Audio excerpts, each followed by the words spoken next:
العالمين والصلاة والسلام على أشرف الأنبياء والمرسلين وعلى آله وصحبه أجمعين. سبحانك لا علم لنا إلا ما علمتنا إنك أنت العليم الحكيم.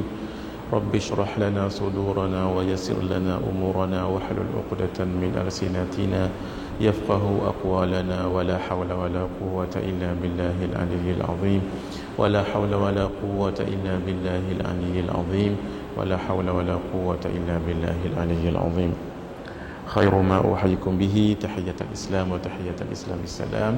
السلام عليكم ورحمة الله وبركاته. إلى حضرة النبي المصطفى رسول الله صلى الله عليه وآله وصحبه وبارك وسلم، وإلى كافة الأنبياء والمرسلين والملائكة المقربين، وإلى آله الطيبين الطاهرين وأصحابه الأكرمين والتابعين وتابعيهم، وإلى جميع أولياء الله الصالحين والشهداء والعلماء والفقهاء والمحدثين، وإلى سائر مشايخنا ومشايخ مشايخنا وأهل أساندنا وسلسلاتنا، وإلى أرواح أموات المسلمين وإخواننا الحاضرين والغائبين، وخصوصا إلى روح الإمام الغزالي رحمه الله، وإلى روح الإمام الحبيب عبد الله بن علوي الحداد رحمه الله، وإلى صاحب هذا الكتاب شيخ عبد القادر بن عبد المطلب الإندونيسي المكي رحمه الله، وإلى شيخنا توان Guru Haji Saleh bin Musa Al-Qaddahi rahimahullah, وإلى شيخنا Kiai Haji Abdul Rahim Ibn Jamaluddin Jahari Al-Banjari Al-Makki hafizahullah. Syai'un lillahi lahumul Fatihah. A'udzu billahi minasyaitonir rajim. Bismillahirrahmanirrahim. Alhamdulillahi rabbil alamin. Arrahmanir rahim. Maliki yaumiddin. Iyyaka na'budu wa iyyaka nasta'in. Ihdinas siratal mustaqim. Siratal ladzina an'amta 'alaihim ghairil maghdubi 'alaihim waladdallin. Amin. Alhamdulillah, kita dapat bersama lagi dalam kuliah kitab Qalbun Salim, syarah kepada kitab Penawar Bagi Hati pagi yang mulia ini.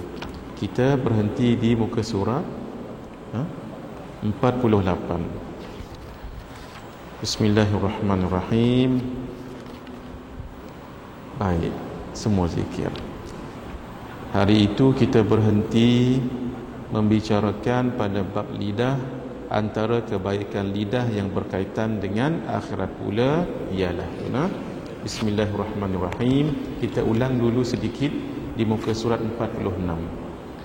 Qala al-musannifu rahimahullah wa nafa'ana bihi wa bi'ulumihi fid darain amin ila an qala. Antara kebaikan lidah yang berkaitan dengan akhirat pula ialah.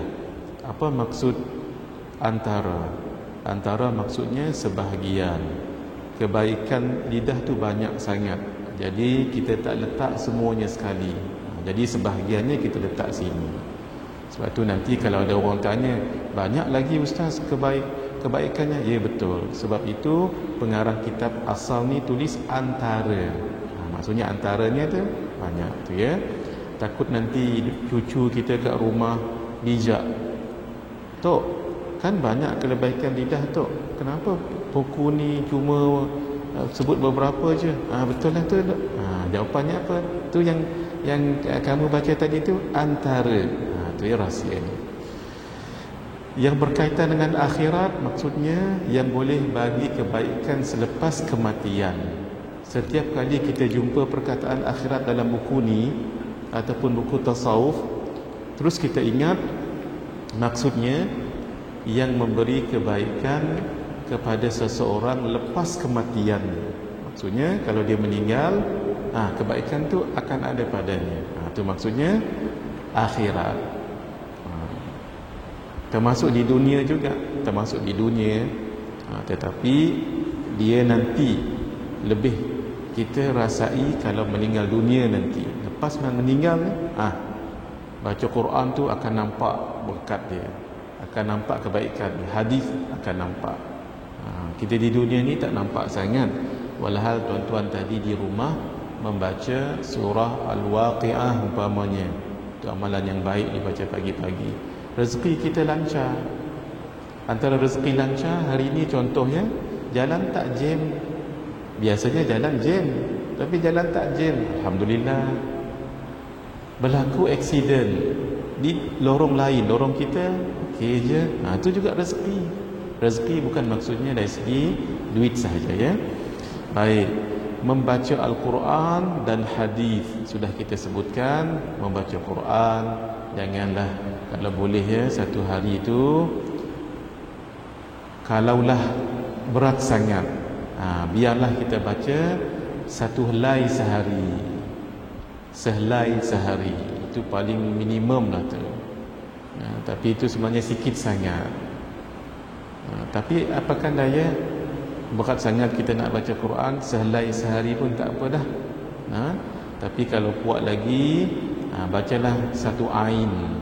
Dia tak lama, dalam satu helai, lepas lebih kurangnya dua muka surat lah, ataupun 2 muka surat lebih setiap kali lepas solat. Tengok masing-masing. Ulama katakan janganlah tak baca 100 ayat setiap hari. 100 ayat, barulah kita dianggap bukan orang yang lalai.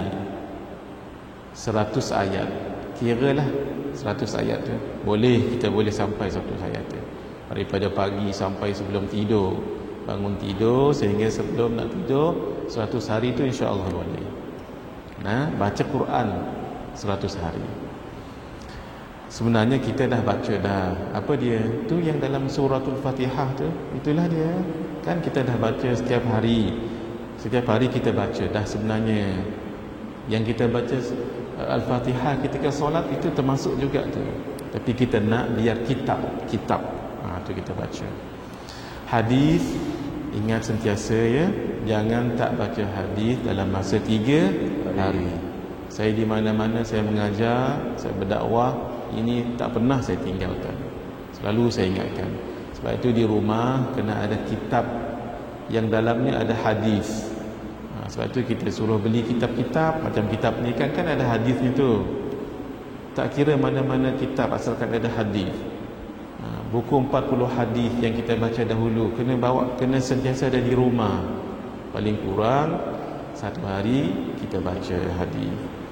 Tapi kata ulama yang paling kurang ni jangan lagi ada diskaun. Setiap 3 hari mesti dengar hadis. Contoh hari ini hari Selasa. Hari Selasa ni dah cover dah Rabu, Khamis. Kalaulah hari Rabu dan Khamis tak baca hadis, hari ini dah cover dah. Tapi Jumaat, Sabtu, Ahad janganlah tak baca hadis walaupun satu. Sentiasa ya, supaya kita ini jangan keras hati. Baik, mari kita sambung. Fadhal Halim, Syekh Halim kita. Yang nombor 3 nombor 3. Baik. Nombor 2 dulu, membaca semua zikir. Semua zikir ini apa dia? Termasuklah basmalah, Bismillahirrahmanirrahim, itu zikir. Hamdalah ataupun tahmid, Alhamdulillah, itu zikir. Termasuklah takbir, Allahu Akbar, itu zikir. Termasuklah tahlil, La ilaha illallah. Termasuk hawqalah, La hawla wa la quwwata illa billahil aliyyil azim. Termasuklah baca Quran dan salawat, itu juga namanya zikir. Apa kata Sayyidina Ali radhiyallahu ta'ala anhu wa karramallahu wajhah wa alaihi salam. Sayyidina Ali boleh baca 3 ya. 1 radhiyallahu anhu, kerana beliau adalah sahabat yang diridai Allah. Yang kedua karramallahu wajhah, Allah memuliakan wajahnya, sebab wajah beliau tak pernah menyembah berhala. Satu lagi alaihi salam, sebab beliau adalah ahlul bait. Ahlul bait itu dipanggil alaihi salam. Walaupun alaihi salam ni juga digunakan untuk para nabi ya. Tidak salah untuk ahlul bait ini. Baik, apa kata beliau? Adzikru nurul aqli wa hayatun nufusi wa jala'us suduri. Fadhal Syekh. Bismillahirrahmanirrahim. Qala mu'allif wa fidallahu ta'ala wa nafa'ana bi ulumil fidaraini amin Allahumma amin. Zikir adalah cahaya kepada akal, kehidupan kepada jiwa dan pengilap kepada hati. Cahaya kepada akal supaya kita berfikir dengan baik. Kalau kita nak buat kerja tak ada cahaya, kita nak masak pun lemah semangat, menulis pun tak berapa nak kuat, nak berjalan pun rasa takut terlanggar tiang, ke lubang, ke duri ke. Kehidupan kepada jiwa, jiwa kita akan hidup kalau selalu berzikir. Sebab itu kata ulama, hidupnya ikan dengan air, hidupnya jiwa dengan zikir. Ikan tak boleh hidup kalau tak ada air, jiwa tak boleh hidup kalau tidak ada zikir. Ambillah apa-apa zikir yang kita sebut tadi, salawat baik, Allah pun boleh, apa pun supaya hati kita hidup. Dan pengilap kepada hati, hati itu hidup insya-Allah, tapi biar kita gilap. Biar kita gilap, maksudnya sentiasa bersih hati itu. Sebab hati seperti cermin. Cermin kalau ada bintik-bintik debu ke, ataupun ada cat ke, ataupun maka ke, akhirnya kita nanti tak tahu hakikat wajah kita. Kita tengok muka dalam cermin, bila datang tai lalat di pipi kiri ni, sebelum ni tak ada pun, rupanya di situ ada cat lekat kat situ, ataupun ada dot anak-anak main, ataupun ada garis di situ. Bila pula luka kat kepala ni dah berkedut? Rupanya bukan hakikat kita tu. Cermin tu yang tak bersih. Bersihkan cermin tu, baru kita tahu hakikat diri kita. Itu satu tafsiran. Tafsiran yang kedua, bila kita tengok muka kita, alhamdulillah nampak bersih elok, sebenarnya muka kita kotor. Sebab cermin tadi tu tak berapa nak bersih. Jadi bila kita tengok kotoran-kotoran yang ada pada muka kita yang asal, itu terlindung dengan debu ataupun calar-calar yang ada dekat cermin tadi tu. Sebab tu kita tak tahu sebenarnya muka kita kotor, tapi dilihat macam bersih. Hakikat diri kita dah tak tahu, sebab cerminnya kotor. Nak tahu sebenar-benarnya, bersihkan cermin. Jangan kata luka di depan, jerawat di bawah dagu kita boleh tengok kalau cermin itu bersih. Kalau cermin itu bersih, tamsilan. Kalau hati itu bersih, keaiban apapun boleh kita tahu untuk diri sendiri. Penting tahu aib diri sendiri ni supaya kita tidak mengaibkan orang lain. Gitu ya. Sebab itu kaedah ulama sebut begini. Kita belajar dengan guru, terutama sekali guru sufi. Belajar pula ilmu sufi, kesufian, tasawuf, ilmu hati. Itu seperti kita mendekatkan diri kepada cahaya. Orang yang jauh daripada cahaya, tidak ada bayang-bayang di belakangnya, sehingga dia merasakan perfect. Tapi kalau dia mula belajar ilmu hati, contohnya kita belajar ilmu hati lah sekarang ni, mengenal penyakit-penyakit hati dan sebagainya, makin kita dekat dengan cahaya, ada bayanglah di belakang. Makin dekat makin besar, makin dekat makin besar, makin dekat makin besar. Tambah lagi guru tu guru yang mursyid, dia akan bagi tahu keburukan kamu ni begini-begini, kamu tak patut buat begini. Semakin kita rasa, ya Allah, banyaknya kecelaan, keaiban saya selama ni, semakin kita dekat, semakin dekat, semakin dekat, sehingga kita tahu hakikat diri kita. Jadi pentingnya ilmu kesufian, ilmu tasawuf ni, dan pentingnya guru yang mursyid dan kitab yang baik. Seolah-olah makin kita dekat, makin kita tahu. Kenapa? Bila kita tahu keaiban diri, kita sibuk membaiki diri sendiri, tak sibuk mengaibkan orang lain. Baik. Tafadhal. Seorang arif billah. Naam. Seorang al-arif billah berkata, Arif billah ni orang yang kenal Allah. Sebelum dia nak kenal Allah, dia mesti bagus ilmu tauhidnya, mesti bagus. Barulah dia kenal Allah betul-betul. Kalau tidak, tak, itu sekadar perasaan sahaja. Ni orang yang betul-betul tauhidnya bagus dan dia wali Allah. Bila disebut arif billah ni maksudnya wali Allah. Naam. Az-zikru babun azimun anta dakhiluhu faj'al lahu al-anfasa khurrasa. Zikir adalah pintu teragung yang boleh kamu masuki, maka jadikanlah zikir sebagai benteng jiwa. Pintu yang teragung. Banyak pintu. Pintu ni, pintu ni, pintu ni, tapi yang teragung zikir. Masuk dalam tu. Maksudnya libatkan diri kita dengan zikir. Bukan payah mana pun.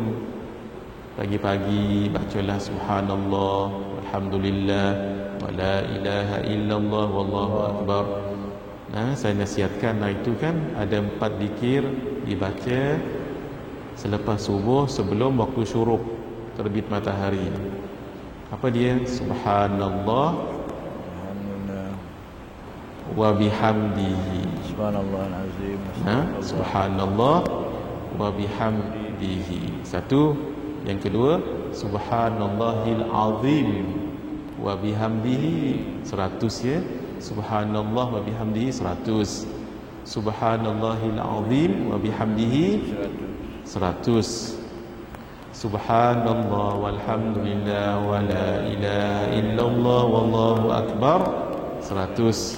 Barulah la haula wa la quwwata illa billahil aliyyil azim 100. Ini disebut di dalam kitab Syawariqul Anwar As-Sayyid Muhammad Ibn Alawi Ibn Abbas Al-Maliki. InsyaAllah siapa yang mengamalkan 4 ini sebelum terbit matahari, maksud sebelum waktu syuruk, InsyaAllah macam-macam anugerah Allah. Amalkan sama-sama ya. Kita ulang balik. Setiap satu ni dibaca 100 kali. Subhanallah wa bihamdihi 100. Subhanallahil azim wa bihamdihi 100. Barulah yang rangkaian subhanallah walhamdulillah wa la ilaha illallah wallahu akbar 100. Barulah la haula wa la quwwata illa billahil aliyyil azim 100. Boleh kita baca subhanallah walhamdulillah wa la ilaha illallah wallahu akbar wa la haula wa la quwwata illa billahil aliyyil azim sekaligus boleh, tapi takut panjang sangat. Bila panjang sangat nanti kita jadi lemah semangat. Jadi boleh dipotong, tapi bila dipotong jangan baca wala haula. Kalau disambung letak waw tu, wala haula wala quwwata illa billahil aliyyil azim. Tapi kalau kita potong, tak payah sebut wa, terus la haula wala. Boleh ya, ada 2 cara mengamalkannya ni. Cara yang pertama, subhanallah walhamdulillah wa la ilaha illallah wallahu akbar wa la haula wa la quwwata illa billahil aliyyil azim. Itu cara pertama. Cara yang kedua, subhanallah walhamdulillah wa la ilaha illallah wallahu akbar, berhenti wala 100 kali. Barulah la haula wa la quwwata illa billahil aliyyil azim 100 kali. Saya syorkan buat yang kedua itulah supaya kita tidak terlalu panjang sangat. Kan kita ni psikologi. Bila kita tarik tasbih tu, dah cepat dia naik, tu kan psiko tu. Walau sama je pun. Tapi kalau kita lambat sikit naik, Allah bila nak habis tak tahu. Dia mula, sekejap lagi tidak. Gitu nah. Baik, itu diamalkan daripada lepas subuh sebelum terbit matahari. Kata beliau insya-Allah dunia datang, insya-Allah. Bila sebut dunia tu macam-macam, pintu rezeki, pintu kebaikan ya. Baik. Mari kita sambung. Bismillahirrahmanirrahim. Syekh Dr. Wahbah Al-Zuhaili menyebutkan yang atas Ustaz. Yang atas tu. Membaca tulisan. Membaca tulisan yang memberi manfaat. Macam mana kita tahu tulisan tu memberi manfaat? Nak kena buka balik pada muka surat ilmu yang memberi manfaat itu. Muka surat apa tu? Yang itu kalau boleh ditahan, ditanda. Mari kita lihat, patah balik. Ilmu yang memberi manfaat itu ada berapa? Ada 7. Muka surat berapa tu? Patah footnote kat bawah tu. Yang ini ingat sampai bila-bila.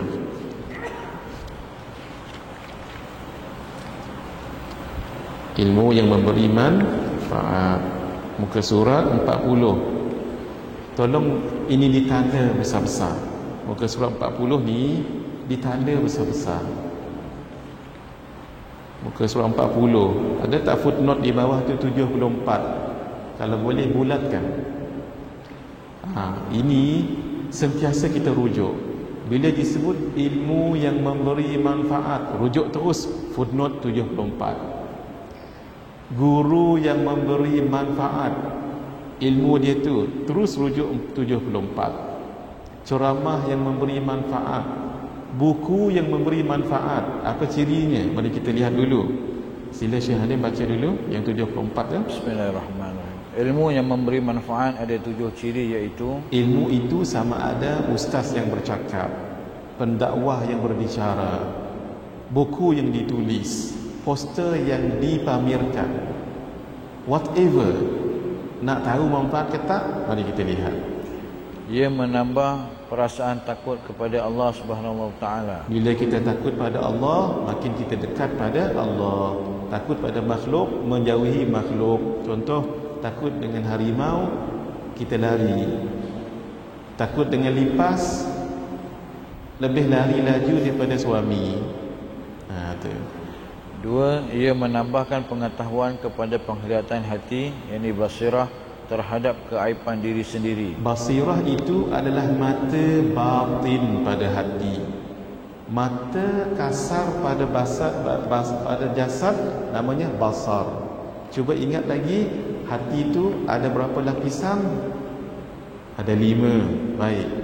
Di luar tu, luar hati tu dia kena ada mata batin. Itu namanya basirah. Kenapa penting basirah?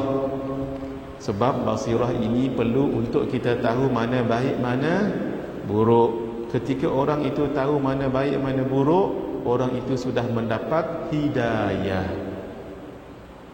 Tetapi belum kuat lagi. Hendaklah disokong, dibantu dengan lapisan hati yang kedua, namanya dhamir. Betul. Apa tugas dhamir? Dhamir itu tugasnya menolong basirah. Apa dia? Buatlah yang baik tadi tu, tinggallah yang tidak baik tadi tu. Itu tugas siapa tu? Tugas dhamir. Ketika orang itu basirah, ketika dia mendengar saranan daripada dhamir yang suruh buat baik, dia pun buat baik, maka orang itu telah mendapat taufiq daripada Allah. Lalu contoh kata basirah. Basirah kata tidak, solat itu tidak baik. Kata dhamir, kalau begitu jangan tidak solat. Maksudnya solatlah. Lalu orang itu tidak solat, orang itu tak mendapat taufiq, dia hanya mendapat hidayah. Boleh ya? Baik. Yang ketiga, lapisan yang ketiga, ingat lagi, itu hakim kepada hati. Fuad, namanya fuad. Dia akan kata begini, ketika orang itu solat, dia dah mendapat taufik kan? Fuad kata, Haji seorang yang baik. Dia jadi hakim. Tapi kalau dia tak solat, Haji belum baik lagi. Dia jadi hakim. Boleh? Tetapi sehebat-hebat fuad, ada juga benda yang dia tak boleh nak tanggapi. Kerana itu dibantu oleh tak ada bunyi sir. Masya Allah. Nah, kita belum lagi guna slide ya. Semalam saya mengajar kitab ni di Masjid Mu'adh bin Jabal malam ya. Saya pakai slide. Saya kalau boleh, kalau ada slide lebih bagus setiap kali kita mengaji, tapi masjid kita belum bersedia lagi ya. Sebab supaya nampak yang kita belajar ni dia nampak. Dan semalam yang Syekh Halim buat dengan kita tu, insya-Allah mereka pun buat juga. Ada yang tu, ada yang depan muka kita ni dah tampal dah ni majah. Yang depan sini dah tampal belum? Apa yang kita ingat dulu supaya tampal tu depan ni? Tak ingat. Tak tampal lagi. Mungkin ada yang belum dapat. Saya kata kalau boleh, tu. Yang tu Pak Haji, tampal di sini, tampal. Betul. Tu nampak majah kita dah tampal tu. Supaya jangan angkat sikit majah. Bagi tunjuk kat orang. Tampalkan. Yang itu. Tajalli, mula-mula takhalli, kedua tahalli, yang ketiga tajalli, supaya kita belajar ada pegangan. Nanti bila balik nanti ada yang kita ingat. Ini jangan hilang, tengok cendol lagi hilang, tengok kari pap lagi hilang.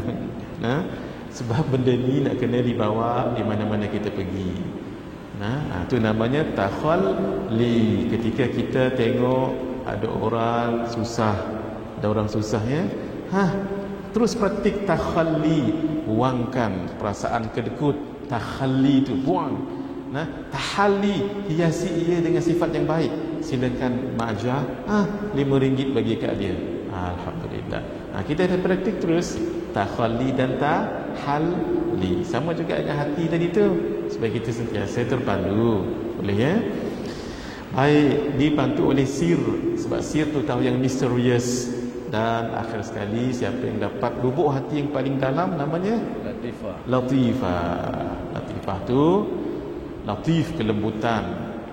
Allah dengan kelembutannya akan bagi sesuatu pada orang yang hatinya bersih, sehingga apa yang orang tak nampak dia nampak, apa yang orang yang tak tahu dia tahu.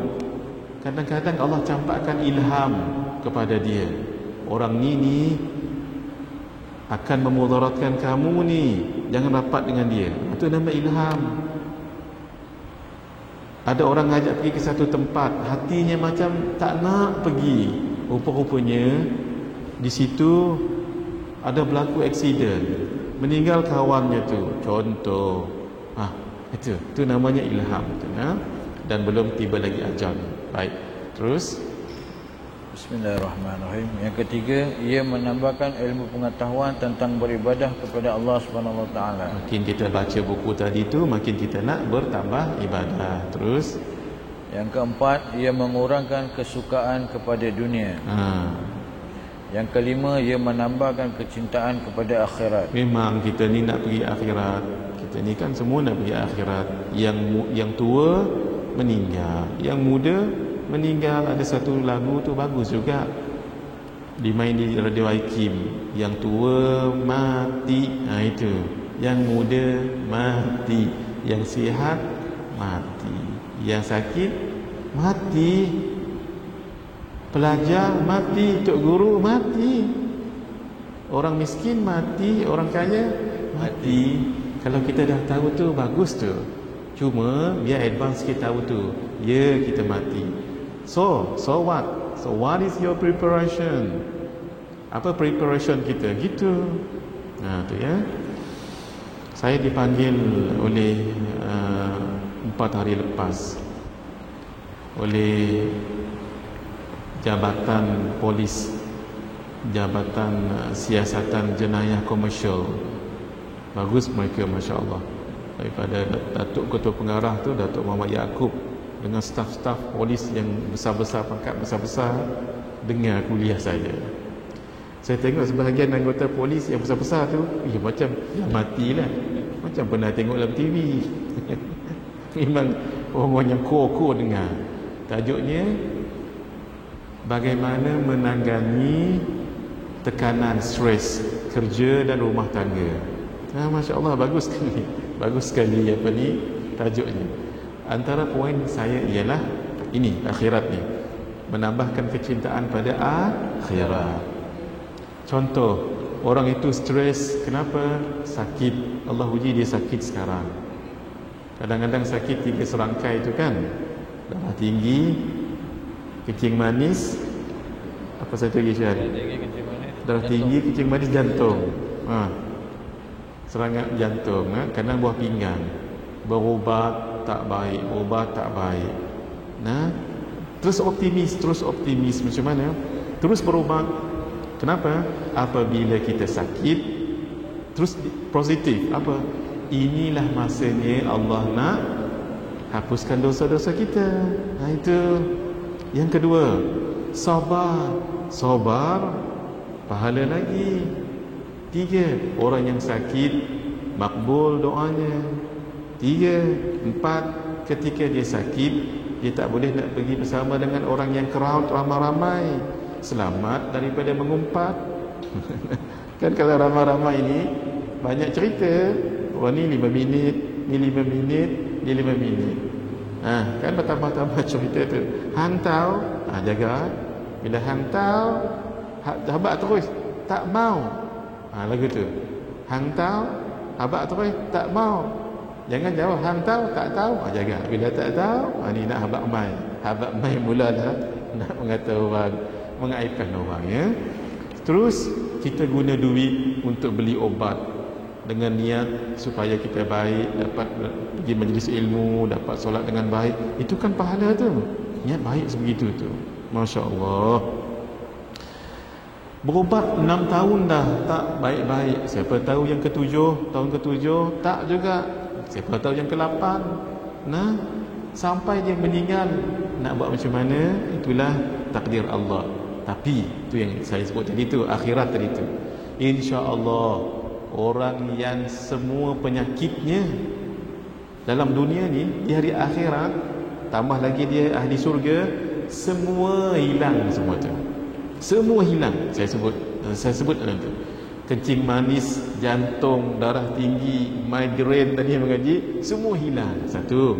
Yang kedua, kalaulah dia stres sebab dia miskin, contohnya tak ada duit dan sebagainya lah, ya, berusaha, itu takdir Allah, berusaha meningkatkan ekonomi sekadarnya, ya, supaya jangan meminta-minta pada orang, dan selamat miskin itu sebab kalau ada duit takut dibelinya macam-macam sesuatu yang boleh Allah murka padanya. Takut dia beli yang haram ke, gunakan yang haram ke, sponsor yang haram ke, na'udzubillah. Kemudian dah juga sampai meninggal dia miskin. Bila dia jadi ahli syurga, dia miskin tu dah tak ada dah, dia akan jadi orang yang kaya. Kan jadi satu yang motivation tu. Contoh, maaf ya, sekarang di dunia ni mungkin dia orang yang, maaf Allah uji dia, buta ke, pekak ke, tuli, ya, tak pun dia orang yang maaf ya, lumpuh ke, ataupun tak sempurna dari segi berjalannya, dari segi pendengarannya, even dari segi akalnya. Maaf ya, ada jenis orang lembab, orang panggil lembam gitu, ya.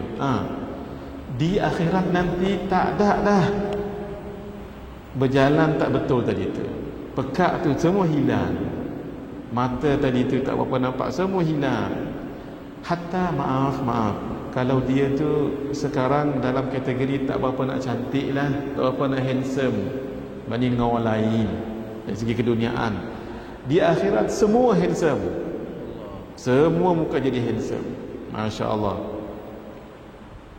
Mengalahkan bidadari. Tahu bidadari?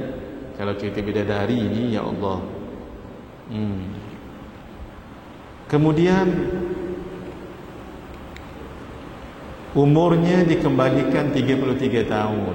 Kan Mak Ajah sekarang ni dah 60 siri kata orang kan, dengan risau. Nanti masuk syurga dikembalikan 30 tahun umur. paling cantik ketika itu. Tuan-tuan, itu motivasi. Nah, di dunia ini ada satu riwayat menyebut 60 tahun orang itu merasa kepayahan, kesusahan dalam hidupnya, tetapi dia adalah ahli syurga. Seketika dia dirasakan oleh Allah kenikmatan syurga, sirna yang 60 tahun kesakitan, bebanan, tekanan, stres 60 tahun di dunia dulu seperti tak ada apa, baru sekejap merasa kenikmatan syurga. Tapi jaga, orang yang 60 tahun tak pernah rasa, susah. Mungkin dia di kalangan orang yang berada daripada kecil, newborn baby, disambut di hospital yang terbaik, perkhidmatan yang terbaik, sekolah yang terbaik, makanan yang sampai dia meninggal dunia. Tapi dia, maaf ya, mungkin bukan Islam, ataupun dia Islam tapi dia maksiat dalam hidupnya, dicelup sekejap, seketika dengan siksaan kepedihan api neraka, sirna 60 tahun yang dia rasakannya tu sebab pedihnya siksa api neraka. Ini motivasi ni hadirin.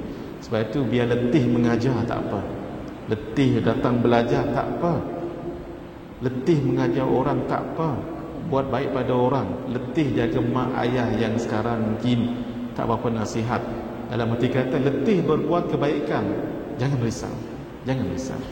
Nah, nanti senang kita dalam kubur nanti. Pegang tu hadirin, supaya kita tak mengeluh-ngeluh dengan apa yang ada dalam hidup ini.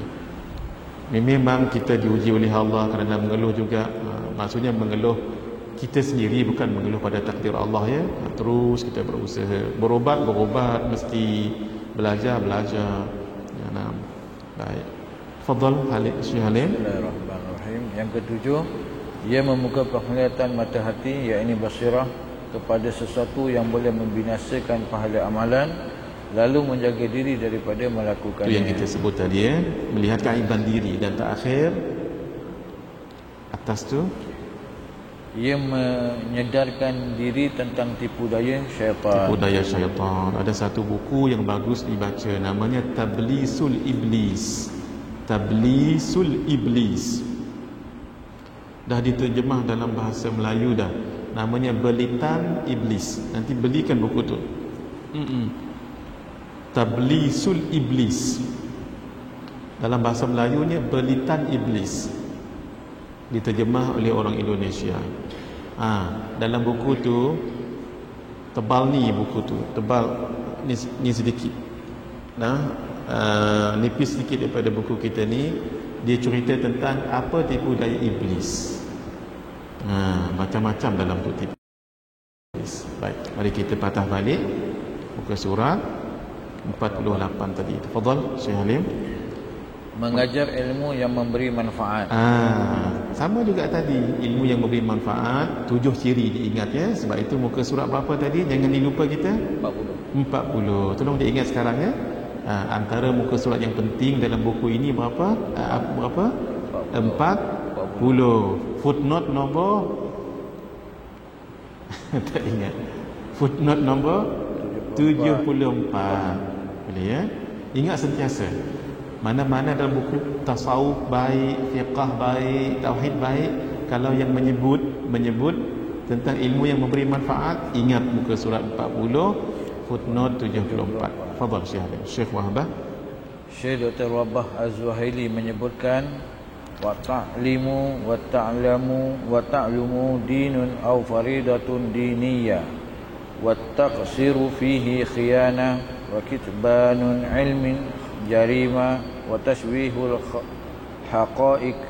haqaiqi munkarun wa ghisyun wa razilah. Mengajar dan belajar adalah agama atau kewajipan agama.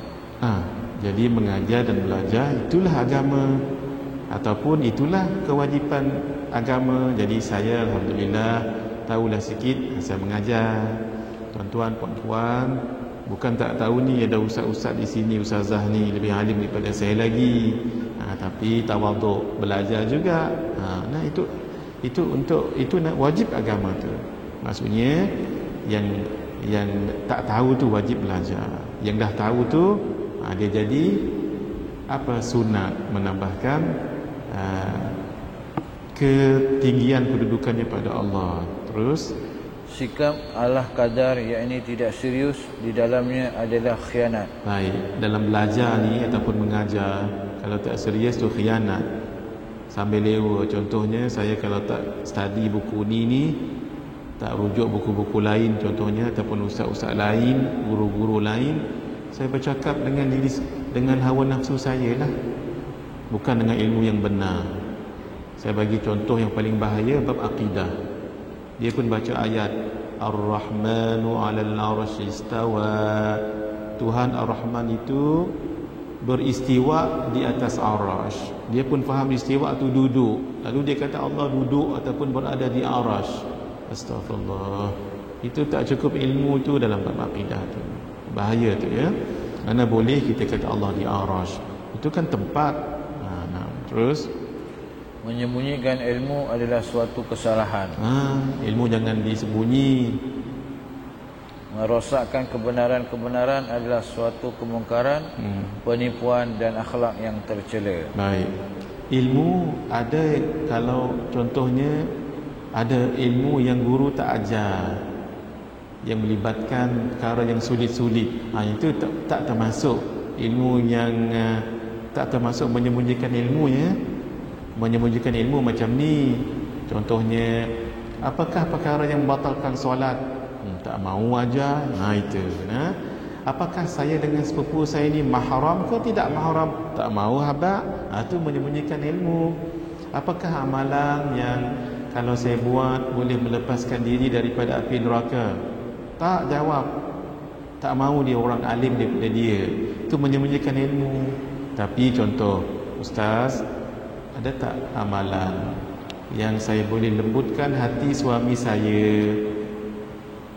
Contohnya, ustaz tengok dulu orang tu boleh percaya atau tak boleh percaya. Takut nanti cerita lain nanti. Faham maksud saya ni? Kita nak mengajar dia supaya melembut hati suami dia. Takut nanti hati suami orang dilembutnya. Maafkan saya ni. Sebab memang ada amalan yang kita tengok juga orang. Saya dah cerita kat sini, ketika Khalifah ataupun Hajjaj ibn Yusuf Al-Thaqafi, dia ada sedikit problem lah dengan Sayyidina Anas bin Malik. Lalu kata Hajjaj, beliau ni terkenal dengan tegas, malah terkenal dengan kezaliman bagi ikut setengah orang ya. Kata Hajjaj, wahai Anas, kalau kamu ni tidak pernah menjadi khadam Nabi 10 tahun, siap. Maksudnya saya akan apa-apakan kamu. Mungkin bunuh ke, mungkin penjara ke, oleh kerana kamu pernah khidmat dengan Nabi 10 tahun, Anas bin Malik. Maka saya diam gitu sajalah. Maksudnya saya tidak apa-apakan kamu. Kata Sayyidina Anas, kamu sekali-kali tidak boleh mengapa-apakan saya, sebab Nabi mengajar saya bacaan, siapa pun tak boleh mengapa-apakan orang yang membacanya. Ketika itu jadi lembut hati Hajjaj. Dia pun mula, wahai Anas, ajarlah saya doa tu. Ajarkanlah saya bacaan tu. Kata Anas, tak, kamu bukan orang yang layak. Itu maksud saya tadi tu. Kamu bukan orang yang layak. Dengan tegas, dengan kamu sebegini ni, baca pula amalan ini, lagi kamu rasa nanti jadi kuat. Tak, saya tak ajar. Dia pun mengalah jugalah. Akhirnya dia ada taktik. Apa taktik dia? Disuruhnya 2 orang anaknya pergi. Tapi dipesan, jangan apa-apakan, jangan kasar-kasar pada Anas. Dan bawa duit. Ada bawa duit juga pengaji, ada rasuah juga situ. Tapi bukanlah rasuah yang untuk melembutkan hati. Tengok niat masing-masing. Kalau niat rasuah, rasuah lah tu. Kalau niat nak lembutkan hati, nak belajar yang baik-baik, itu lihat keadaan niat. Datang 2 orang ini minta diajar itu. Sayyidina Anas tahu ini anak Hajjaj. Nanti dia ajar anak pok pun tumpang sekali. Bukan kata tak mau ajar, belum tiba masanya. Tengok hadirin, bahasa ulama ni tepat sekali. Kalau dengan pak ni tadi apa? Kamu bukan orang yang layak menerimanya. Dengan orang anaknya tu belum tiba masanya. Layak tak layak, tapi belum tiba masanya. Sampai beberapa ketika berlalu, sehinggalah berlalu beberapa lama, Sayyidina Anas pun sakit. Sayyidina Anas sakit. Lalu akhirnya beliau tahu ilmu ini kalau tidak diijazahkan nanti hilang begitu saja. Itulah tuan-tuan, saya ijazahkan ilmu-ilmu amalan ni. Itulah kalau kita meninggal, meninggal jugalah ilmu tu, habislah mengaji. Tu yang kita bukukan dalam buku kecil tu. Kadang-kadang kita ijazah itu tujuannya supaya bersambung. Akhirnya beliau tahu beliau nak meninggal dunia, beliau ijazahkan. Tapi beliau pesan tu, ini janji dengan saya, jangan digunakan pada niat yang tidak baik. Faham maksudnya ni? Sebab amalan ini mujarab. Kalau digunakan hatta kepada tujuan yang tak baik, jadi juga. Gitu. Sebab itu setengah guru tak bagi sebarangan. Tapi kena PM tepi lah ceritanya. Bukan tak nak bagi, takut ramai-ramai. Maksudnya ada orang menyatakan tak baik ke, gitu. PM tepi tak apalah. Gitu, datang jumpa guru tu ya. Tuan-tuan, saya belum lagi ajar amalan ni pada semua ya. Belum lagi saya ajar, tapi saya bagi isyarat. Bacalah Hizbun Nawawi. Hizbun Nawawi yang kita ajar tu kan. Hizbun Nawawi saya dah pesan sini. Kalau boleh ya, wajibkan bacanya selepas subuh dan selepas maghrib. Kalau boleh. Paling bagus lepas asar sebenarnya. Sebab asar tu nak masuk malam, paling bagus. Ini amalan pelindung diri. Saya akan tulis nanti dalam PDF dan saya akan besarkan supaya tuan-tuan kadang-kadang tertinggal buku kan. Dalam handset kan jarang tertinggal kita ni. Dalam sembahyang pun bawa handset. Kadang-kadang bunyi Doraemon ketika solat. Kalau Syekh kami, Syekh Nurul ni marah sangat beliau. Tutuplah dulu, ataupun vibrate dululah. Jangan buka dulu lepas solat tu. Tasbih dulu apa semua sekali. Jangan tengok. Maghrib dengan isyak tu jangan tengok. Sampai isyak nanti, habis isyak baru tengok. Kecuali penting sangatlah kita ada janji dengan isteri ke suami ke. Tu ya. Tuan-tuan, kalau boleh wajibkan diri kita baca Hizbun Nawawi. Sekali lepas subuh, sekali lepas asar. Kalau lepas asar pun tak dapat, lepas maghrib. Lepas maghrib ada kuliah, jangan baca dulu. Bacalah selepas isya. Tapi kita nak baca Ratib Al-Haddad ni, nak baca nanti kan panjang waktu, tak payah baca. Baca Al-Haddad, Ratib Al-Haddad. Takut nanti kita baca yang tu, Ratib Al-Haddad tak baca. Ratib Al-Haddad tu jangan tinggal malam. Siapa yang mengamalkan Ratib Al-Haddad jangan baca siang. Ini pesan guru, pesan pengarang sendiri. Baca malam. Malam tu mengaji lepas maghrib. Kecuali ada kuliah, macam saya tak sempat saya baca lepas maghrib. Nanti lepas isyak nanti balik rumah bacalah Al-Haddad ya. Siang tu jangan tinggal baca Al-Wirdul Latif. Al-Wirdul Latif ada dalam buku kecil kita tu. Tapi saya nak kalau boleh untuk diri sendiri juga ya, tambah satu lagi, Hizbun Nawawi. Saya pesan sangat-sangat ni. Sebab doa Sayyidina Anas tadi tu Bang Haji ada dalam Hizbun Nawawi. Malah Hizbun Nawawi dipanjangkan lagi.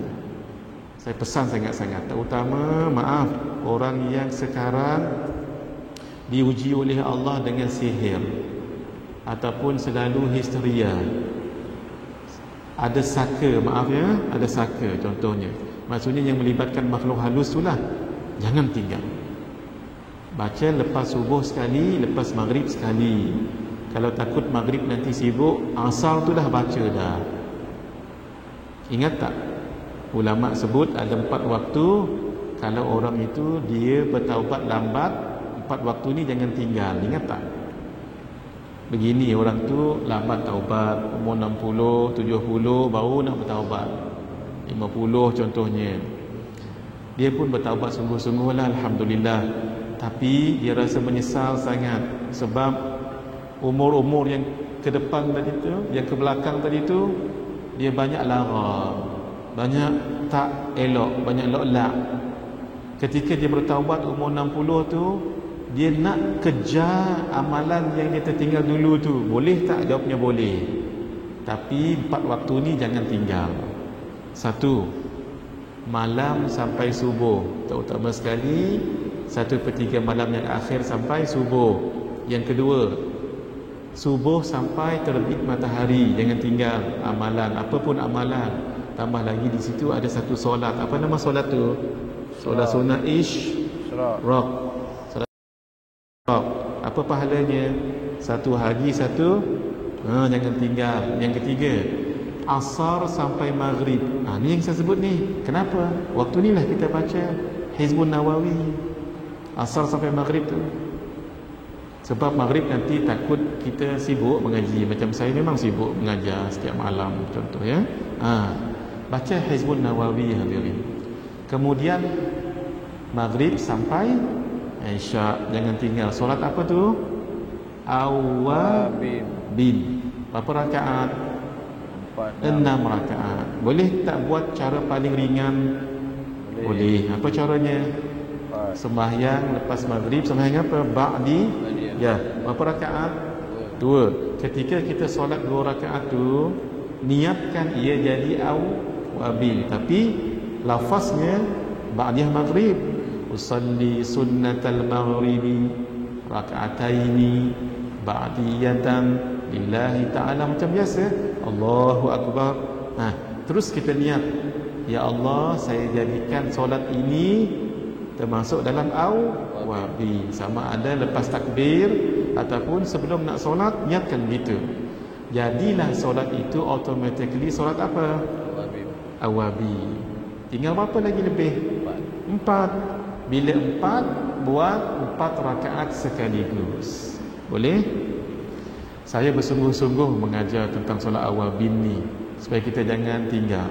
Saya kalau ada kuliah maghrib, begitulah saya buat mengaji. Tapi cepatlah, buat cepat. Saya minta maaf, nak minta tolong Syekh Halim tunjukkan. Boleh Syekh Halim? Supaya tuan-tuan saya bersungguh-sungguh amal yang ini. Syekh Halim di sini. Tapi ni letih sikit ni Syekh Halim biar semua orang lain dapat tahu macam mana caranya. Saya baca, beliau praktik saja. Dekat sini Syekh Halim.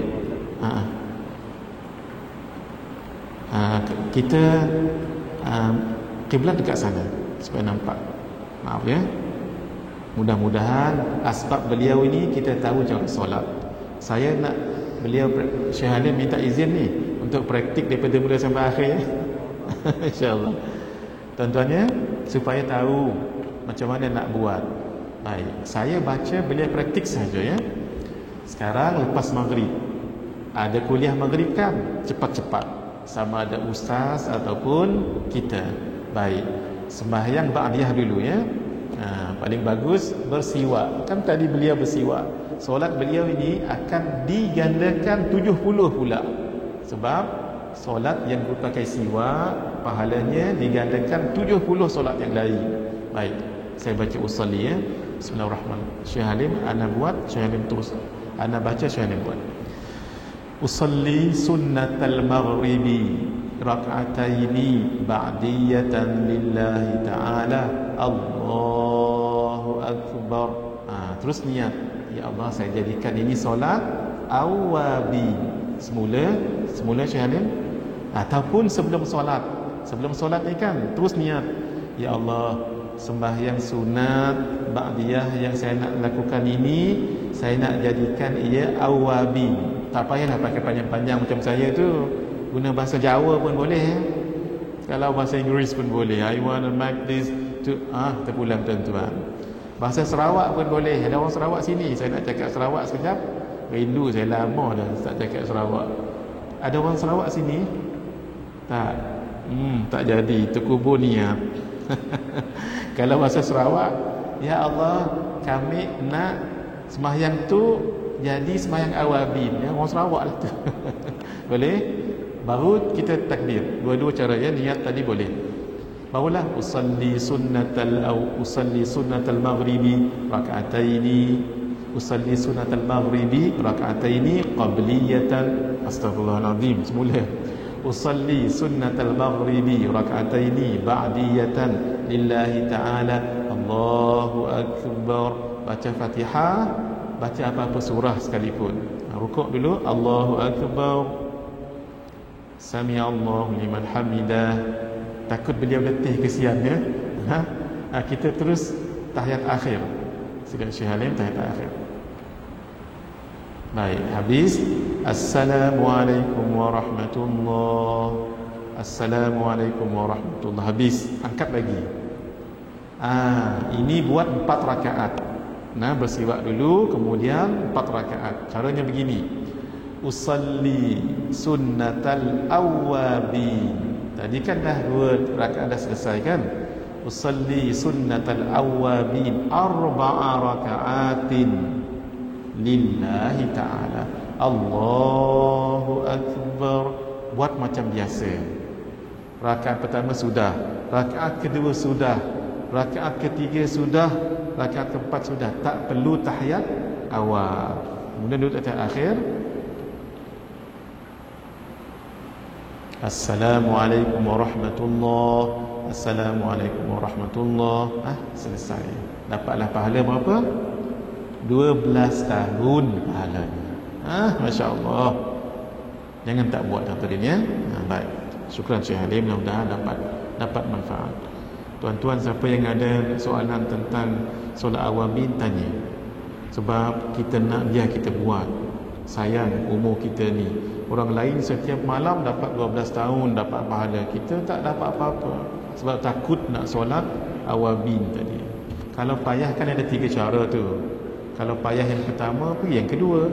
Yang tak ni yang Syekh Halim tunjuk tadi tu cara yang ketiga paling ringan. Gitu ya. Baik, mari kita sambung dulu. Ya. SOP.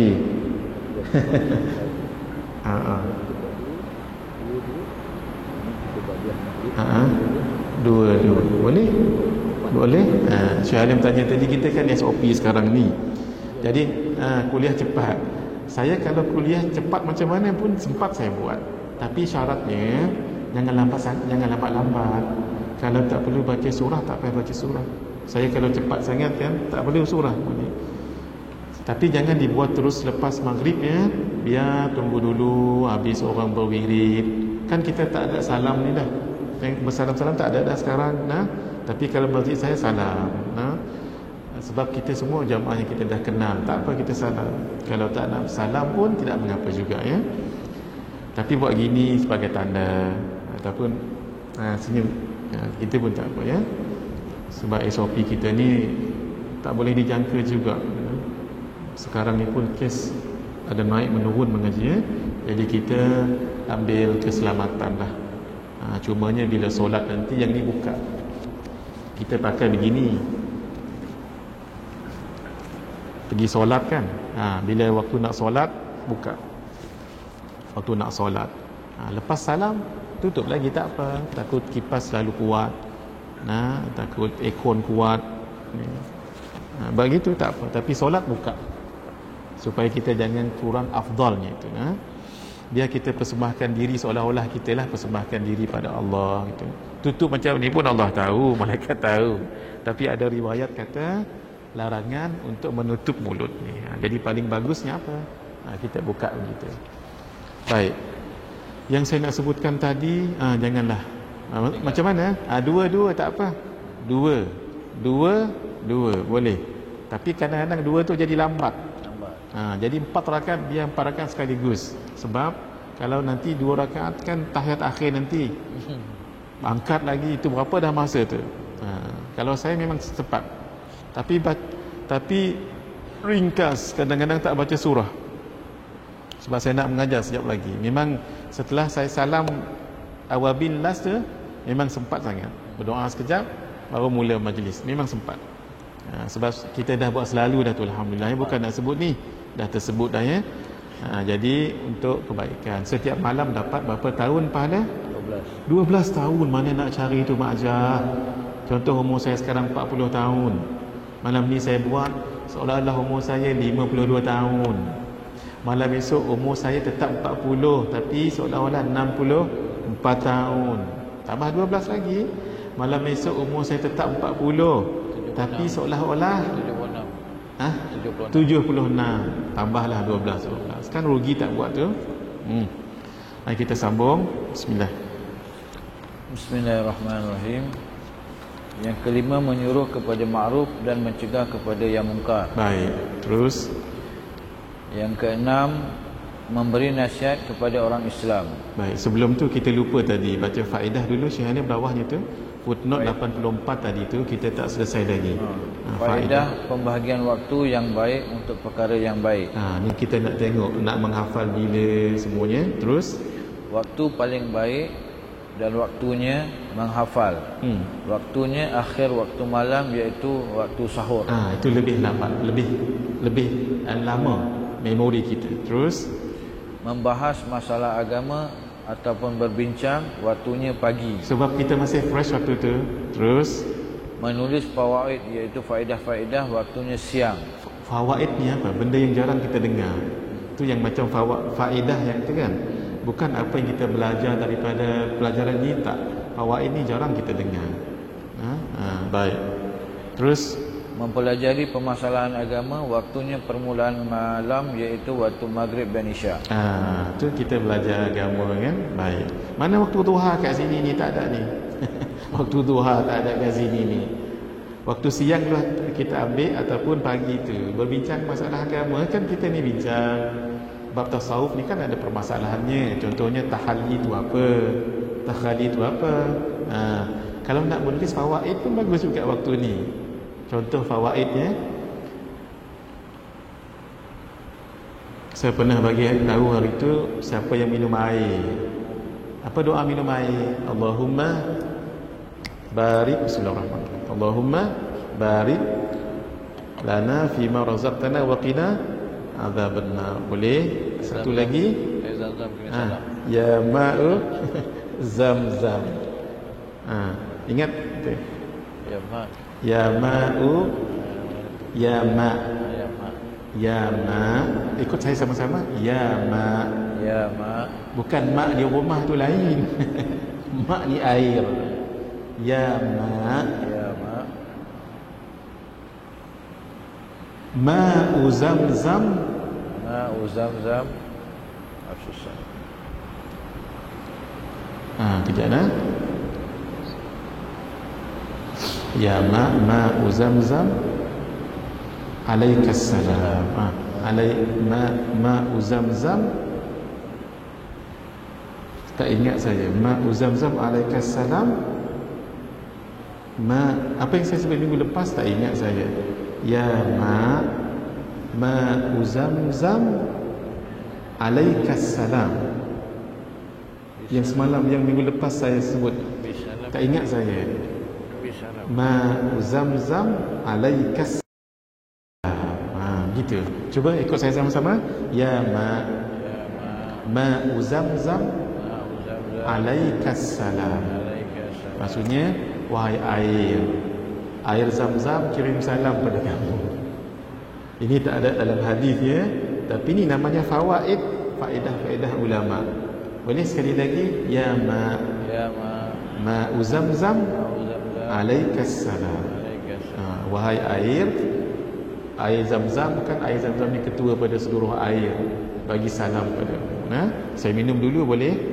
Jangan tengok saya, boleh ya?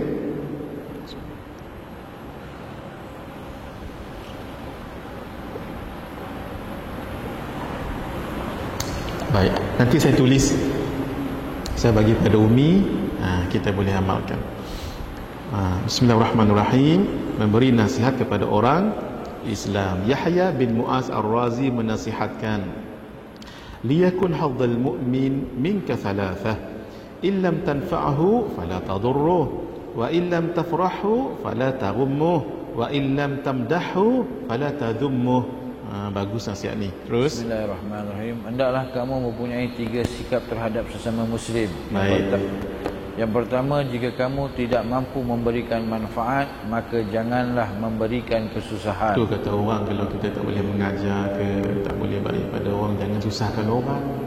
Terus Yang kedua, jika kamu tidak mampu menggembirakannya, maka janganlah menyedihkannya. Dan yang ketiga, jika kamu belum mampu memujinya, janganlah engkau mencelanya. Allah, bagus sekali. Terus adalah sangat perlu untuk mengelokkan peribadi diri sendiri dahulu sebelum mengajar atau menasihat orang lain. Kita buka muka surat sebelah. Abul Aswad Ad-Du'ali, tolong dibuat nota sedikit. Inilah dia orang yang sangat berjasa membuat baris dan titik Al-Quran. Diingat ini nah, Abul Aswad Ad-Du'ali. Orang inilah yang sangat berjasa. Allah, saya tak boleh bayangkan pahala beliau mengalir. Beliau dah wafat, meninggal lama. Sampai sekarang kita baca Quran dengan baik sebab kita tahu titik. Zaman Nabi dulu tak ada titik. Zaman Sayyidina Uthman tak ada titik. Begitulah, huruf begitu je lah. Nah, kita kan sekarang ada titik, ada baris, ada warna lagi tu. Kan ada warna, kalau merah ini hukumnya, kalau biru Allahu Akbar. Apa kata beliau? Tolong diingat nama beliau ya, Abul Aswad Ad-Du'ali. Nah, beliaulah yang berjasa meletakkan titik dan baris Al-Quran. Apa kata beliau? Saya baca syair dulu, nanti Syekh Halim baca terjemahnya. Ya ayyuhar rajulul muallimu ghayrahu halla li nafsika dhaka halla li nafsika kana dha ta'limu tasifu ad-dawa'a lidhis saqami wa lidhana kayma yasihhu bihi wa anta saqimu wa naraka talqahu bir-rashadi uqulana nushan wa anta min ar-rashadi alimu ibda' bi nafsika fanhaha an ghayyiha fa idhan tahat anhu fa anta hakimu fahunaka yanfa'u in wa'adta wa yaqtadi bil qawli minka wa yanfa'u at-ta'limu. Maaf, ada satu lagi Syekh Halim. La tanha an khuluqin wa ta'ti mithlahu 'arun 'alayka idza fa'alta 'azimu. Bismillahirrahmanirrahim. Wahai orang yang mengajar orang lain, alangkah eloknya jika kamu mengajar dirimu sendiri dahulu sebelum orang lain. Kamu menyebutkan tentang penawar kepada orang sakit dan yang menderita. Bagaimana mungkin diterima perkara tersebut sedangkan kamu sendiri sedang sakit? Dia sendiri sakit, lepas tu dia bagi tahu orang ubat ni baik, tapi dia sakit. Dan kamu melihat dirimu menunjukkan kami dengan nasihat sedangkan kamu sendiri tidak mempunyai petunjuk. Dia menasihat orang lain tapi dia sendiri tak ikut nasihat itu. Mulakanlah daripada dirimu sendiri dan berhentilah daripada tertipu. Tertipu ni dia rasa dia hebat kalau dia belajar orang, malah dia sendiri tidak belajar. Apabila kamu berhenti daripadanya, maka kamulah orang yang bijak. Kenapa? Sebab tidak nampak keaiban kamu. Sebab kamu sendiri tak tahu mengajar orang, lagi orang tahu, kamu tak tahu. Dia tak tahu berakidah, mengajar akidah. Dia tak tahu ada depan ni ada orang alim akidah ni. Nampak keburukan, nampak kejahilan. Contoh, saya tak pandai masak tom yam. Keajah kat sini tera-tera ni. Saya pun sebut masak tom yam campur, masukkanlah dulu sotong. Dah digelak orang. Sotong masuk dahulu, nanti dia kan dia jadi berlipat-lipat ni nanti. Kan dia cepat panas kan. Letakkan dulu yang keras lagi. Terus ketika itu barulah ia bermanfaat jika kamu memberi peringatan dan akan diikut nasihat daripadamu dan pengajaranmu menjadi manfaat. Barulah orang boleh ikut. Janganlah melarang akhlak, yakni yang buruk, tetapi kamu sendiri melakukannya. Jika ia adalah suatu kecelaan yang besar jika kamu tetap melakukannya. Nampak keaibannya itu. Baik, kita sambung.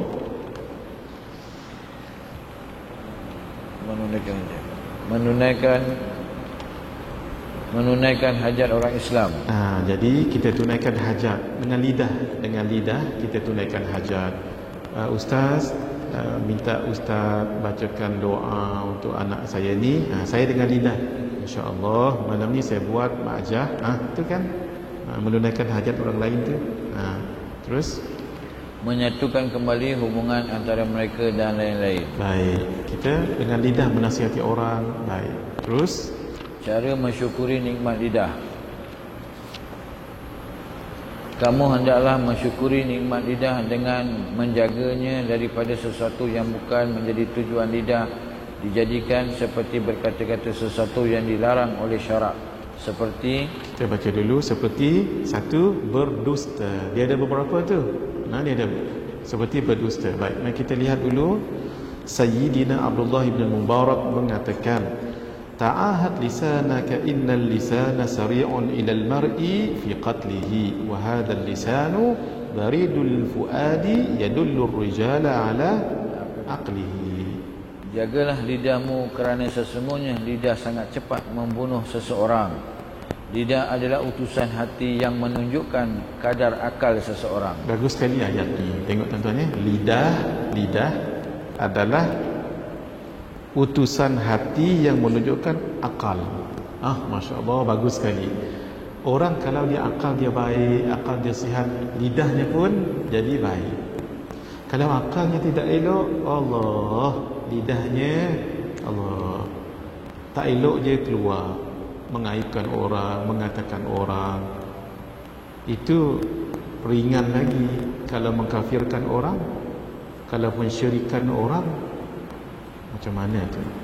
Macam mana dosa tu nak diampunkan? Contohnya mengatakan orang itu kafir. Kalau orang tu kafir, kafirlah. Tapi kalau orang tu tak kafir, orang tadi tu wajib mengucap syahadah balik. Kalau dia tak mengucap syahadah, dia bukan orang Islam. Walaupun dia orang Islam tadi tu, samalah menuduh orang itu syirik. Syirik kamu ni. Syirik tu bermakna kafir. Syirik tu bermakna kafir. Seolah-olah dia menuduh orang tu kafir juga. Kalau dia tak ucap balik syahadah, bahaya tu. Kalau dia menuduh orang tu dengan sedar, kalau dia tak sedar dan dia tak tahu, itu berdosa besar. Bahaya. Jangan sebarang hadirin ya. Minta maaf tak minta maaf tu cerita lain. Contoh dia minta maaf ke orang tu minta memaafkan dia, alhamdulillah, tapi tetap tadi tu dia mesti bersyahadah balik. Kalau orang yang dituduh itu dah meninggal dunia, itu serah pada Allah lah tu. Macam mana lah tu? Allah. Itulah, jagalah lidah kita ni ya. Baik. Mari kita lihat sedikit lagi. Kita lihat berdusta. Imam Syafi'i dahulu ya. Sebelahnya tu Imam Syafi'i berkata, ihfaz lisanaka ayyuhal insanu la yaldaghannaka innahu thu'banu kam fil maqabir min qatil lisanihi kanat tahabu liqa'ahu al-aqranu. Jagalah lidahmu wahai insan, janganlah sampai ia mematukmu kerana ia adalah ular.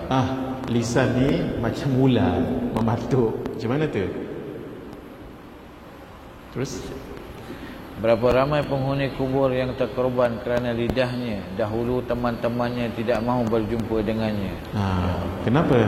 Dia selalu mengatur orang, lidahnya tak dijaga, mengutuk orang, sampai orang tak mahu jumpa dengan dia, dan dia jadi seperti ular.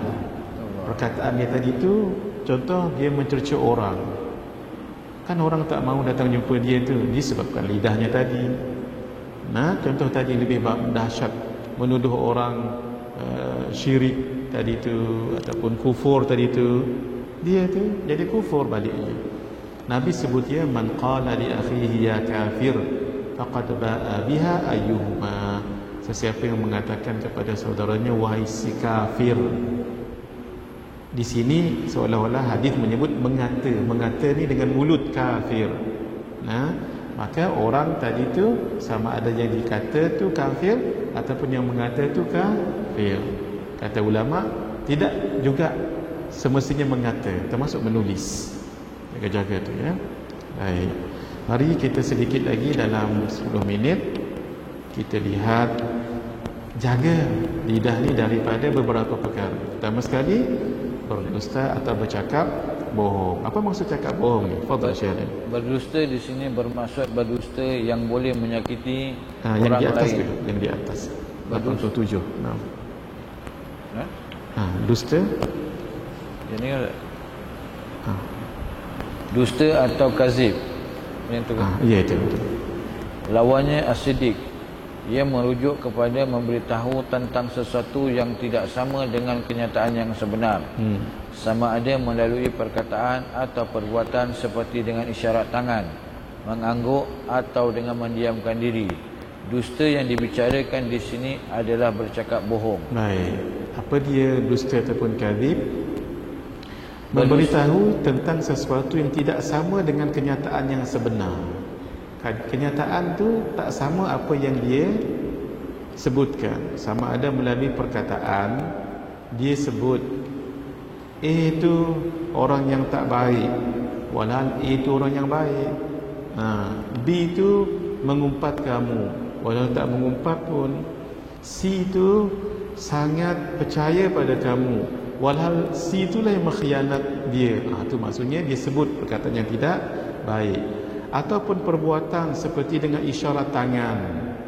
Kamu rasa orang tu baik tak? Terbaik. Isyarat tangan ni, walau orang tu orang yang jahat. Itu masuk dusta juga tu. Mengangguk, ngangguk. Atau dengan mendiamkan diri. Apa kamu rasa dia? Diam. Walau dia tahu yang tu tak baik, kecuali dia memang tak tahu. Abang saja saya tak tahu Syekh, wallahu alam. Gitu. Tapi dia tahu memang dia tu orang yang betul-betul jelas tak baik, dia diam. Gitu ya. Baik, terus berdusta di sini. Berdusta di sini bermaksud berdusta yang boleh menyakiti orang lain. Ia adalah dosa besar. Baik. Berdusta adalah bencana lidah yang sangat besar sehingga Al-Quran menyebutkan 280 kali tentangnya dengan ancaman yang keras kepada orang yang selalu berdusta. Bukan sikit tu, 280 kali. Kalau kita ada anak, hang jangan buat benda tu nah, esok abang lagi benda sama. Hang jangan buat benda tu, dengan elok-elok, jangan buat benda tu. Apa mak lah mak, banyak sangat mak abang ni, pasal apa mak? Pasal benda ni penting. Ni 280 kali, ni bukan sikit. Terus Allah SWT berfirman, Inna Allah la yahdi man huwa kazibun kaffar. Sesungguhnya Allah tidak memberi hidayah petunjuk kepada orang yang tetap berdusta, iaitu mengatakan yang bukan-bukan, lagi sentiasa kufur, iaitu dengan melakukan syirik. Surah Az-Zumar, surah 39 ayat 3. Orang yang sebegini ni tak mendapat hidayah Allah. Tahu tak hidayah tadi? Ingat hidayah tadi? Hidayah tu peringkat apa tadi? Basirah. Apa tanda orang tu dapat hidayah? Dia tahu mana baik, mana buruk. Ingat yang kita buat hati tu, ingat kan? Allah Ta'ala. Terus Allah SWT berfirman, Wa yawmal qiyamati taral ladzina kazabu 'ala Allahi wujuhuhum muswaddah. Alaysa fi jahannama maswal lil mutakabbirin.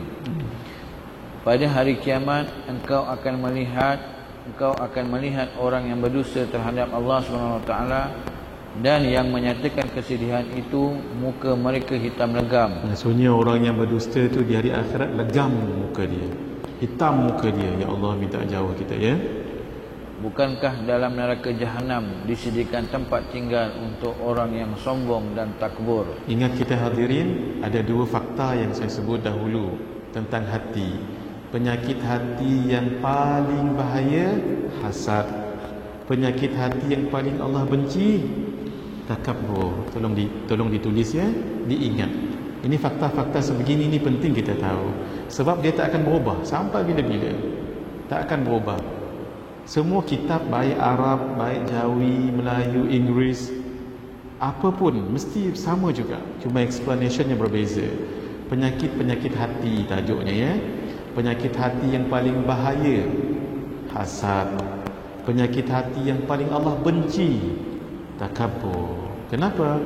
Sebab takabur tu yang layak untuk berbangga Allah. Sebab Allah memiliki segalanya.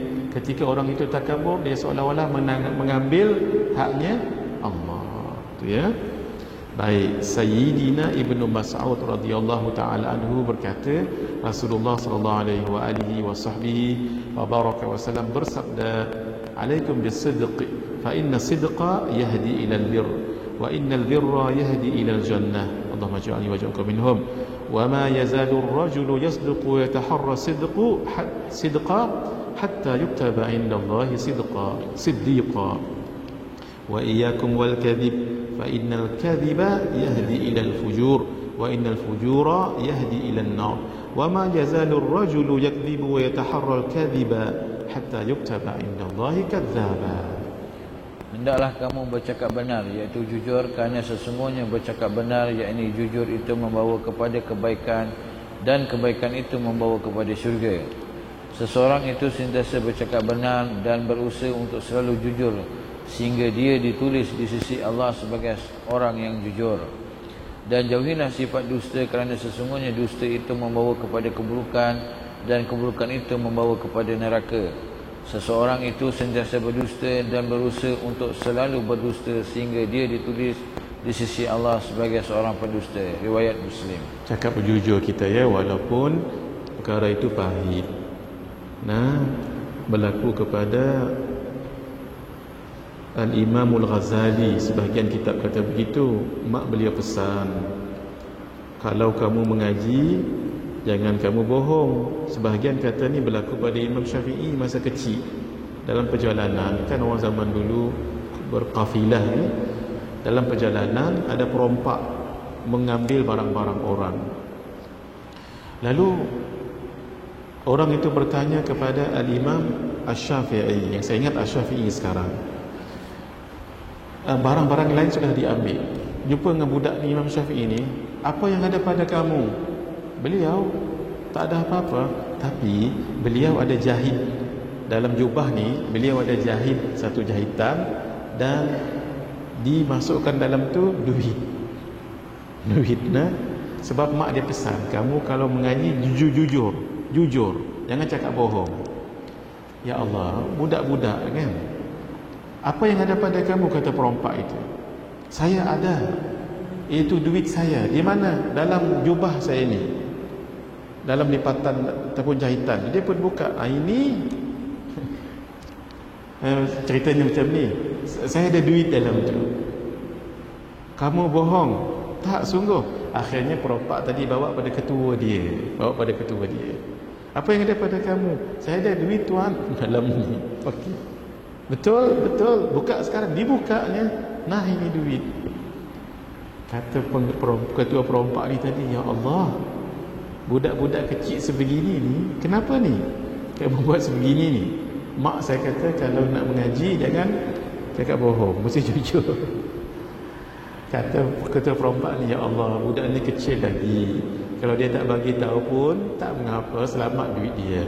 Tapi kerana dia jujur, dia ikut kata mak dia sampai sebegini, dia akan jadi susah nanti duitnya hilang, dia ambil orang dan sebagainya. Dia ikut kata mak dia. Kenapa saya tak ikut kata Allah? Kata pengarang, ketua perompak ini. Itulah asbab ketua perompak ini tadi akan bertaubat. Tengok hadirin, jujur. Masya Allah. Sebab itu akhlak yang mulia dalam Islam, tak semena-mena orang tu akan jadi baik, berubah. Ada sekali Nabi mengajar, lebih kurang macam ni lah. Nabi pakai ridak, ni nama ridak. Nabi pakai ridak biasanya begini dan gini, berlipat begini. Tiba-tiba ada seorang Yahudi di belakang menarik ridak ini sampai Nabi susah dibuatnya. Di sini ramai para sahabat dah mula marah-marah. Sayyidina Umar berdiri dan pegang tongkat, pegang pedang begini, pedang. Sayyidina Umar kata, "Iznat ya Rasulullah, iznat." Rasulullah, izinnya saya tapas pada dia. Sayyidina Umar. Nabi bagi syarat. Dia bagi syarat. Maksudnya jangan bagi syarat. Dengan tenang Nabi mengatakan, kenapa ni saudara yang tangkap Yahudi, saya nak tuntut hutang kamu. Memang Nabi ada hutang, tapi dalam bentuk gadaian. Nabi berhutang untuk orang lain, untuk gadaian. secara gadaian, maksudnya letak barang kemudian bagi balik begitu.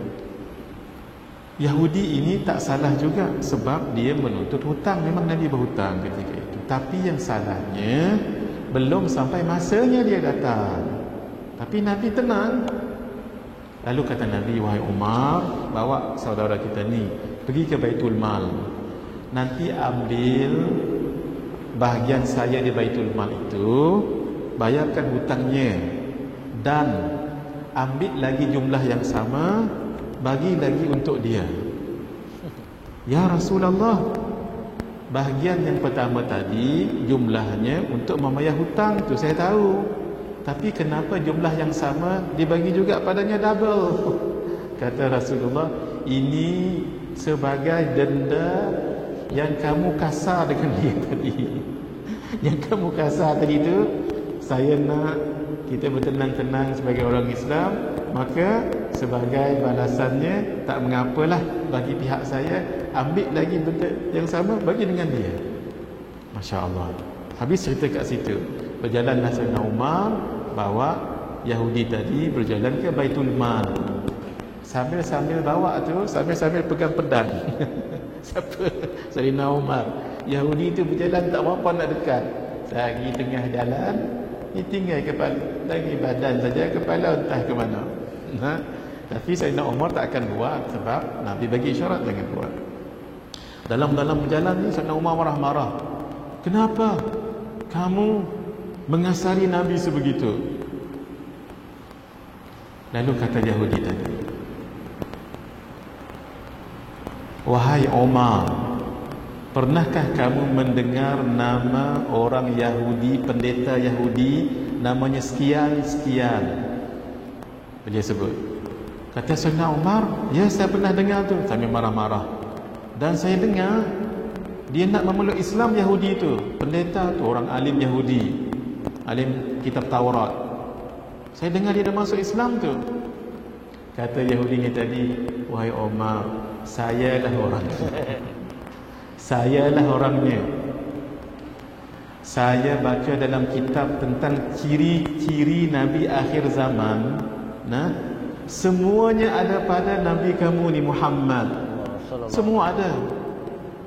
Jujur, baik, bagus. Cuma satu je saya nak test. Di dalam kitab menyebut Nabi itu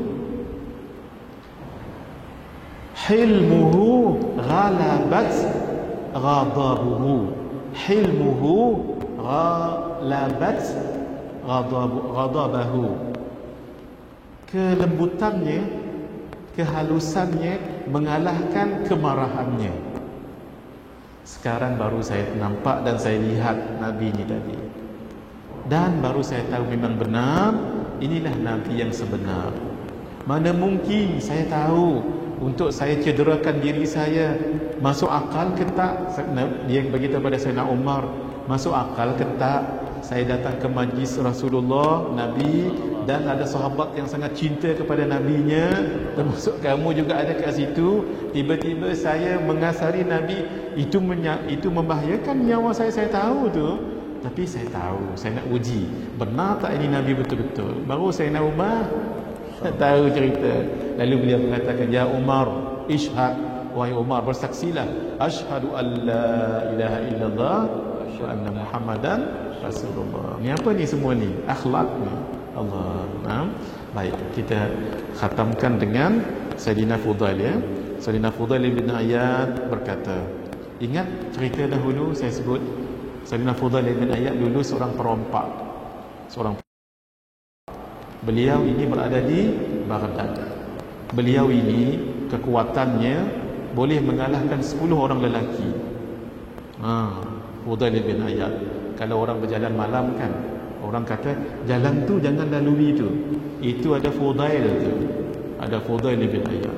Nah, akhirnya beliau jadi ulama dan jadi wali besar. Apa kata beliau? Ma min mudghatin ahabbu ila Allah min lisanin saduq, wa ma min mudghatin abghadu ila Allah min lisanin kadhub. Terus,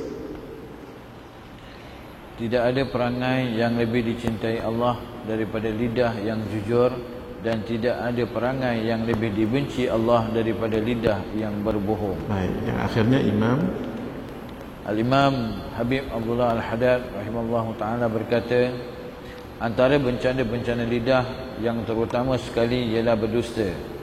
Dosa berdusta atau bercakap bohong itu adalah dosa besar kerana ia bertentangan dengan sifat iman.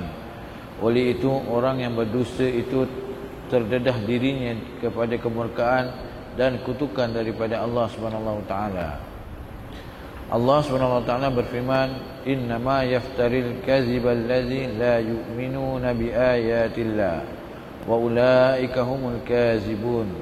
Sebenarnya orang yang tergamak berdusta itu hanyalah orang yang tidak beriman kepada ayat-ayat Allah, dan mereka itu ialah orang yang bertabiat berdusta. Surah An-Nahl ayat 105.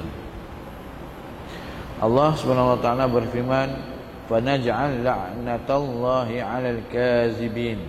Serta kita meminta supaya laknat Allah ditimpakan kepada orang yang berdusta. Surah Ali Imran ayat 61. Baik, janganlah kita berdusta, sebab berdusta itu membawa bencana. Lidah itu membawa bencana. Kadang-kadang boleh membawa kepada kemudaratan, kesedihan. Memanglah orang itu sedih. Kadang-kadang boleh bawa kepada mudarat nyawa, pembunuhan dan sebagainya. Jadi kerana itu hadirin, kalau kita diuji Allah bersedih kerana lidah seseorang, sabar saja. Tengok apa yang diucapkannya itu. Kalau ia boleh membawa kesedihan yang amat sangat pada diri sendiri, takut-takut nanti jadi revenge, balas dendam. La darara wa la dirar.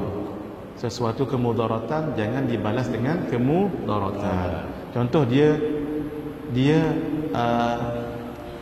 pakai ilmu hitam, kita pun lawan pakai ilmu hitam, tak? Itu namanya mudarat. Nah, jadi api dibalas dengan air. Tapi kena ada pendinding juga.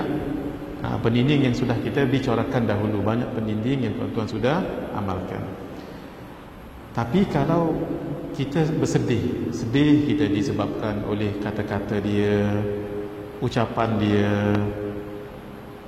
cemuhan dia, hati kita jadi sedih. Ataupun sedih itu memang disebabkan oleh kematian ke, kerugian ke, asalkan sedih saja. Asalkan sedih saja. Terutama sekali sedih yang disebabkan perbuatan orang, mulut orang dan sebagainya. Boleh kita bacakan doa yang diajar oleh Rasulullah sallallahu alaihi wasallam kepada Sayyidina Ali. Nah, ini sangat bagus. Dan kata As-Sayyid Muhammad Ibn Alawi Ibn Abbas Al-Maliki, kalau orang demam tu kan sedih kan, baca ni depan dia dan hembus, boleh. Ataupun baca di air pun tak apa. Kalau orang yang demam, macam mana caranya? 7 kali surah Al-Fatihah. Baca 7 kali sini, kemudian baca doa ini. Sama ada kita bagi air ataupun dia demam ke, dia sakit ke, baca ni hembus depan dia. Tuan-tuan ikut saya Kita berhenti kat sini insya-Allah. Baik, ikut saya. La ilaha illallah. La ilaha illallah. Al-Halimul Karim. Al-Halimul Karim. Subhanallah. Subhanallah. Tabarakallah. Tabarakallah. Rabbul Arshil Azim. Rabbul Arshil Azim. Walhamdulillahi Rabbil Alamin. Walhamdulillahi Rabbil Itu je pendek Alamin. semula ya. La ilaha illallah. La ilaha illallah. Al-Halimul Karim. Al-Halimul Karim. Subhanallah. Subhanallah. Tabarakallah. Tabarakallah. Rabbul Arshil Azim. Rabbul Arshil Azim. Walhamdulillahi Rabbil Alamin. Walhamdulillahi Rabbil Alamin. Hembuskan muka orang yang demam tadi. orang yang pening kepala, orang yang migrain asalkan sakit, tembus.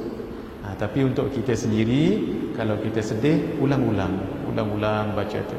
Tapi kena menyelami maknanya supaya ada kesan. Apa dia? La ilaha illallah, tiada Tuhan yang layak disembah melainkan Allah. Al-Halim, yang penyantun, yang lemah lembut. Al-Karim, yang maha mulia.